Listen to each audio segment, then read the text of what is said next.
We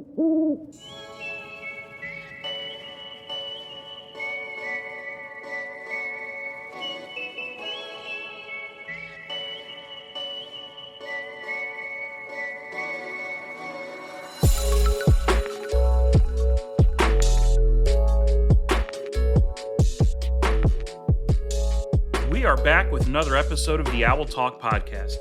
In this episode, I'm so glad to welcome Jay Montemayor from the University of South Carolina Upstate campus up in Spartanburg, South Carolina. John, who we affectionately call Jay, is going to talk to us a little bit about higher education and what is going on in that world relative to his work at South Carolina. Jay comes to us by way of our 100th chapter, Delta-Epsilon Chapter at Seton Hall University, and I'm looking forward to talking to him a little bit about his experiences in Sigma Pi there. Jay, welcome to the Owl Talk podcast. Thank you, Joe. I'm honored. You know, I tend to start these podcasts with a little conversation about who the guests are and where they come from. So if you wouldn't mind, maybe you could talk to our listeners about your journey to Seton Hall University and ultimately what brought you to Sigma Pi fraternity. Sure. So I grew up in the Washington, D.C. area, and I wanted to go away to school far enough so that I wouldn't have to depend on mom and dad for everything, but close enough so that if something happened at home, I was just a hour airline air trip away or 4 hours away via train. And Seton Hall, being a Catholic school, I felt that was important too. Was something that I really, really realized from the first day I sat on campus that this was the university for me. As far as what led me to Sigma Pi, Greek life at Seton Hall was huge when I was there. I lived on the first floor of our freshman dorm, and consisting of probably about 40 guys. Almost everyone went Greek that first semester. Some went Pi Kappa Alpha, some went Tau Kappa Epsilon, and the group of guys that I befriended my first 2 weeks of school all just happened to rush Sigma Pi.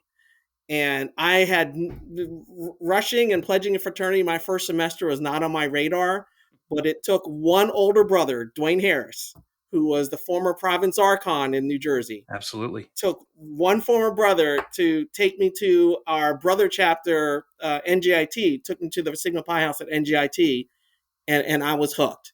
And not because it was a party scene or anything like that, but because they took a chance on a guy that, here was this skinny guy from Washington, D.C. that wore pink sweaters and penny loafers, and we were just all very, very different. Sigma Pi, my freshman year, we had the guys that followed the Ramones. We had guys that were classic rock dudes, and then we had me.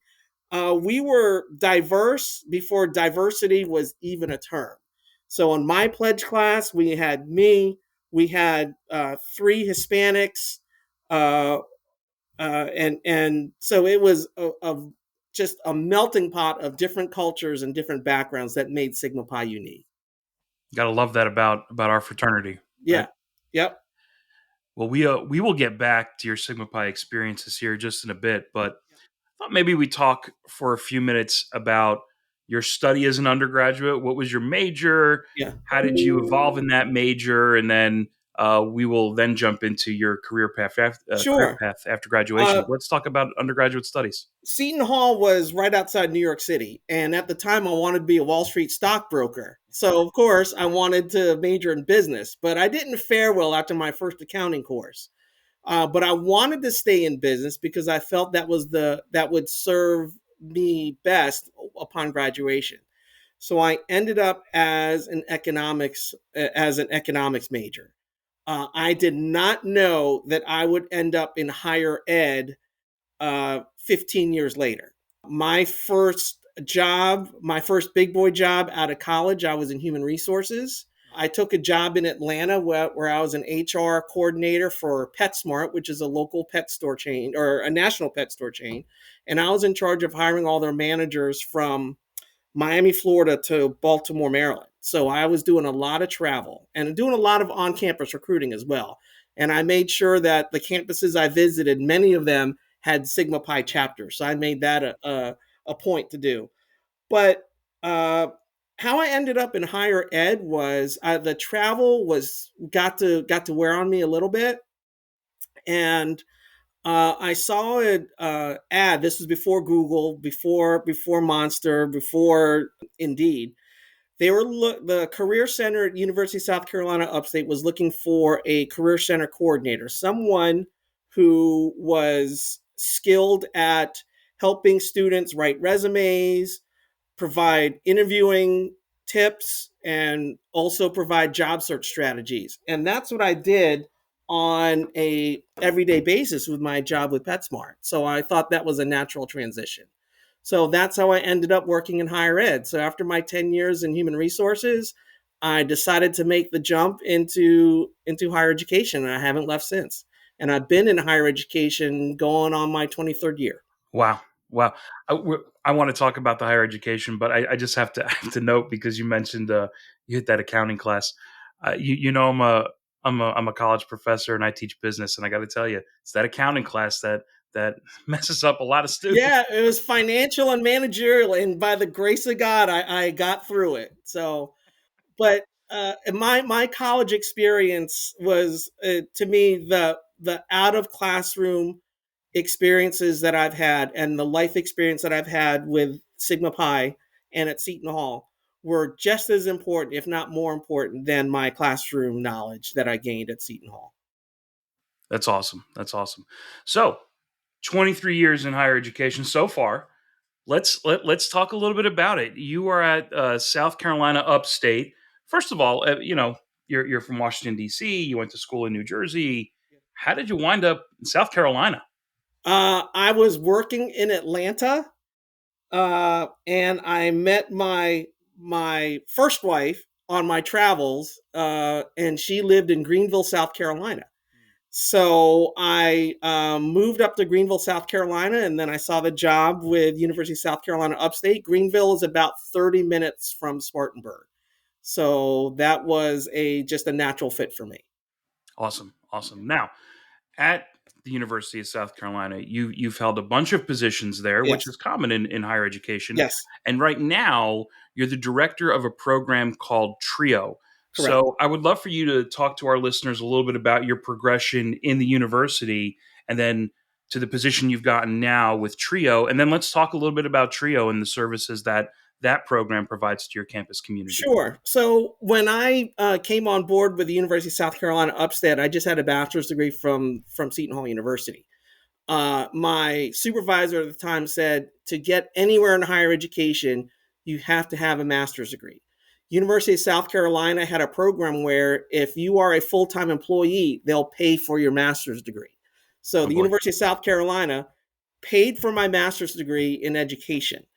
Uh, because Sigma Pi had such a profound impact on me as an undergraduate, my goal was to be director of Greek life at this university, at the University of South Carolina Upstate.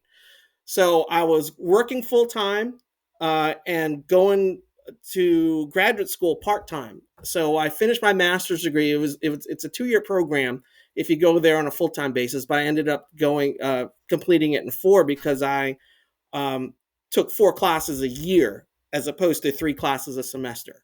So once I got my master's degree in 2014, I was hired by the university. They actually created a position, director of Greek life and leadership development. Wow. So I was hired to be in that role, and I was in that role for a little bit less than 3 years, where I was in charge, not in charge, but I advised our Pan-Hellenic Council, our IFC Council, and our National Pan-Hellenic Council. So we had 8 of the Divine Nine NPHC organizations. We had 3 Pan-Hellenic sororities, and we had 3 fraternities, for a total of about 400 students that made the Greek population. So I was in that position for 3 years. I thoroughly enjoyed it. Panhellenic recruitment, boy, that's a different animal, let me tell you. So I did that for 3 years, and I advised our fraternities, and I brought back Alpha Kappa Alpha back to campus, which is one of the Divine Nine sororities, one of the 8 NPHE sororities, brought them back to campus. So I increased the Greek population while I was a director. I increased its awareness and its exposure.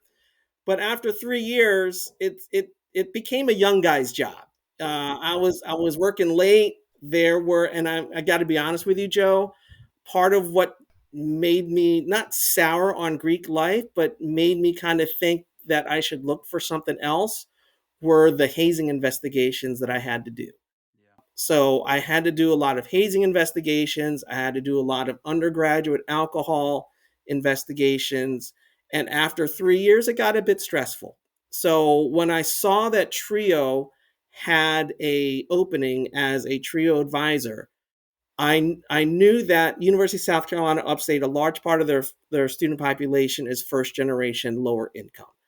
And students who fall under that category have a unique set of challenges that no other student population has.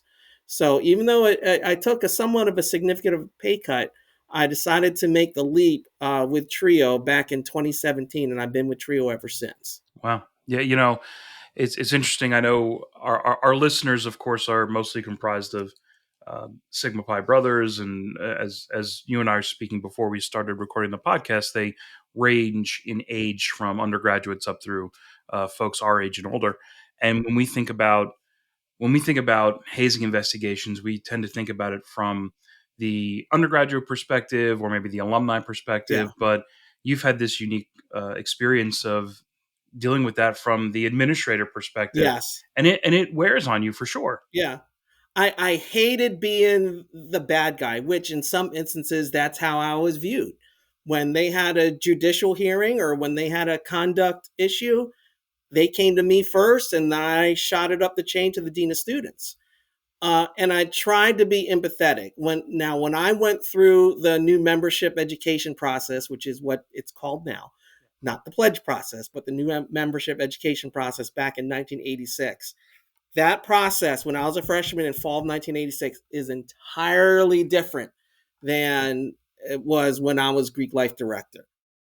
So I tried to look at it through that lens, and knew that there was a reason why we did certain things back in 1986 and why we had to change in the 2000s. And I tried to look at it through that lens. For sure, for sure. But some of the fraternities in particular still had that old school mentality, and it just simply had to change. And some, unfortunately, were reluctant to make that adjustment. Yeah, yeah, and this is an evolution of our field, of our industry. What you did in 1986 was different than what I did in the year 2000, which was different significantly than what the students just did in here in the year 2025. And that's the evolution. Now let's talk for a moment about Trio. Let's Sure. talk about some of the services Sure. that you get to provide to your campus community as the director of Trio. Sure. So, for those of you that don't know what Trio is, Trio was founded during the Lyndon Baines Johnson's administration in 1964.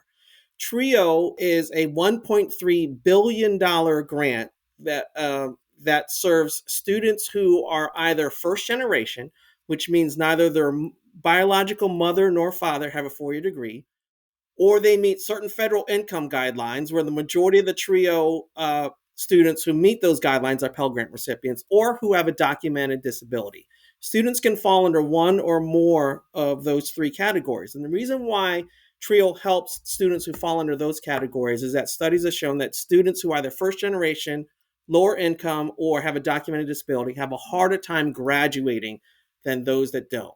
So that's why Trio exists. So we do everything both inside the classroom and outside the classroom to help these students matriculate and graduate through college. Trio starts at middle school. So their goal with middle school Trio is to get them to graduate middle school. Their goal in high school is to get them to graduate high school and then to college. And our goal for Trio Student Support Services, which is what it's called at the college level, is to get these students graduated. And because of what we do, because we have very intensive and intrusive academic advisement methods that we use with our students, and because students who are part of Trio, they don't have the family support system that other college students have, we become that support system in college. We become their advocate, we become their cheerleader, and we become their voice when they have issues regarding financial aid or a grade issue or registering for classes or housing or anything that a college student encounters. We become their advocate for that particular student. And because of that, because students now have that built-in support system, students who are involved with TRIO have a higher graduation rate and have a higher grade point average than students, whether they be first generation or not, than students that aren't. Wow. And that is what we show when we go to the halls of Congress. Part of my job, Joe, is to go to Capitol Hill every spring to lobby our members of Congress to either secure additional funding or maintain our existing funding so our grant exists. It's a $1.3 billion grant, but it also helps close to 1 million students throughout the country. Wow. And when students graduate, particularly in regional areas such as Spartanburg, when students graduate from college, they are more likely to stay in their areas, in their metropolitan areas, as opposed to leaving to another part of the country. So students who graduate from USC Upstate end up staying in the upstate part of South Carolina. They find good paying jobs. They begin they start families, they become homeowners, and but more importantly, to our elected officials, they become voters and members of the tax base. So it really is a win-win situation for everybody involved. It sounds that way. Prior to my work in higher education, I worked in investments in real estate, and we did a lot of alternative schools, different types of public schools, charter schools, and the one of the talking points was closing the gap. And it sounds like that TRIO program has closed the gap based on the Absolutely, absolutely. And at our school, and this is a trend that you'll find nationwide, many of the college applicants now are first generation college students. First gen students are applying to college at twice the rate as non first gen students. 56% of undergraduates are now first gen students. Because of that, what you're seeing now on college campuses, not just at USC Upstate, but at college campuses everywhere, they're becoming more diverse. 20.3 of today's college students are Hispanic. That is a over 400% increase since 1976. Another stat is that 57.3% of all college students are female. 42% are male, which makes recruiting for Sigma Pi that much more difficult because we're seeing less men enroll in college. Yeah. Now I have to imagine when you were an undergrad. I know when I was an undergrad, it was closer to 50-50, and then maybe Yeah, when you were an undergrad, it might have been 55-45. I mean, think about the tremendous swing just in terms of gender. yeah. It's now 60, pretty much 60-40. Wow. It's now 60-40. And I don't know what you see at your campus, Joe, but unfortunately, what I do see on my campus is that Greek life is not as popular as it was 10 years ago. Now, my campus, USC Upstate, is a lot different than Seton Hall University. It's a lot different than Monmouth. We're more of a regional university where many of our students commute, many of our students work. It's a diverse campus, almost 50% minority. That may or may not have an impact on who pledges or who and wants to join a Greek organization. But I would have to think that has something to do with it. Yeah, yeah. At our campus, we see sustained levels of membership, but where we see some interesting statistics is that there are some fraternities that have just gotten very small, very small. I'm talking single digit in terms of membership, Yeah, while other fraternities have gotten much larger than they normally were. So we've maintained the total number of membership, but it's just disproportionate amongst the groups, and I don't know how that's going to play itself out, but we also see the same statistics that you're talking about when it comes to the incoming class. What do you think the incoming class is going to look like this coming fall? the incoming class this coming fall is going to be diverse. As much as that is a taboo word on college campuses, it's going to be, and the trends have shown it, it's going to be majority women. And so we're talking about students who, at least on our college campus, majority of our students work. So you're going to see probably 2/3 of our students that are coming to campus as freshmen. 2/3 of them will work at least 15 to 20 hours a week, whether that be an on-campus job or an off-campus job. And as the trends have shown, many of them are going to be first-generation college students. So that's just how the numbers are playing out. I wonder if there will be some correlation between the increase in the number of women that'll be on campus and sorority membership. I mean, I don't know that data, but we Sigma Pi nationally is helping support a series of studies by a group called the Foundation for Fraternal Excellence, which is the fundraising support arm for the North American Interfraternity Conference. And I know they've got tons of data. I bet they've got some data on that. Anyway, you and I can talk about this stuff all day. Oh yeah. But in the interest of, moving back to Sigma Pi, maybe with your experience as someone who worked in fraternity and sorority life, and with your current experience with Trio, if you had to explain to someone your age, someone my age, someone who's got a couple of decades of experience Yeah. out of the university setting, what our chapters will look like in the coming years, what might you tell them? The term that we used when I was at Seton Hall, and the term that you heard frequently, was predominantly white Greek organizations. I think because of the way enrollment is shaking out, the race and ethnicity breakdown of fraternities is going to be more and more diverse. Now, this is just my personal opinion. The importance of a Greek organization has kind of lost its luster in the past few years from a parental standpoint. It's going to be a harder sell for our incoming freshmen to say, "Mom, Dad, I want to join a fraternity. I want to join a sorority," because of the negative stigma that they are seeing, whether it be in the media or the press or on television. But what parents don't understand, and what students don't understand fully until they graduate, are the benefits of joining a Greek organization. I can honestly say this, and not just because this is a Sigma Pi podcast. And I scream this from the rooftops to everybody who asks about my collegiate experience. My experience with Sigma Pi has made me the person who I am today. Not just from a higher education standpoint. Sigma Pi made me a better man, made me a better father, made me a better husband, and it made me a better mentor for students that are coming through college right now. I love that. I love that. We're getting towards the end here, and I'll ask you for some parting words here in a minute or two. But I was going to ask you, what is it that you learned from Sigma Pi that you carry with you in your professional work? Though it sounds like you're getting to that. And by the way, for our listeners, you should know that when we record these podcasts, we have our videos on, although it's not a video podcast. I Yeah. know you're carrying your love of Seton Hall with you. I see the shirt, I see the rally towel, I see the sticker. It looks Yep. awesome. So what else? What else from your undergraduate experience in Sigma Pi do you carry with you into your professional life? You know what? The experiences I had with my brothers, they go with me wherever I am.